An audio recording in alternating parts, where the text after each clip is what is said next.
নমস্কার, ওম নমঃ শিবায়। আজকে মে 15 তারিখ। আজকে দেবী বগলামুখীর জয়ন্তী। মা বগলামুখী দশ মহাবিদ্যার অষ্টম মহাবিদ্যা। মা বগলামুখী দেবীর সব থেকে বেশি পাওয়ার হচ্ছে এনিমিকে স্তম্ভন করার পাওয়ার, আর এনিমিকে প্যারালাইজ করে দেওয়ার ক্ষমতা উনি রাখেন। আজকের দিনে মা বগলামুখীর মন্ত্র পাঠ করা উচিত, যাতে জাতকদের যাদের খুব শত্রু আছে বা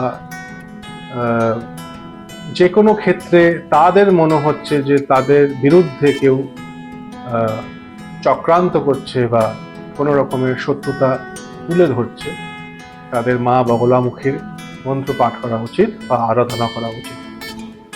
মা বগলামুখীর মন্ত্র হিসেবে আপনারা এই মন্ত্রটি পাঠ করতে পারেন। ওম হ্লিং বগলামুখী দিব্যৈ হ্লিং ওম নমঃ। এটি 11 বার আপনি জপ করলে আপনার শত্রু দমন হবে এবং আপনি শত্রুর উপর বিজয় প্রাপ্তি পাবেন। এরকম অনেক তথ্যের জন্য আপনি প্রতি সপ্তাহে আমার চ্যানেলে চোখ রাখবেন, ফেসবুক, ইনস্টাগ্রাম, টুইটার, লিঙ্কডইনে। আর বার্থ চার্ট কনসালটেশনের জন্য নিচের নাম্বারে যোগাযোগ করবেন। আপনাকে সাহায্য করার জন্য আমি নিশ্চয়ই থাকব। ধন্যবাদ, নমস্কার, ওম নমঃ শিবায়।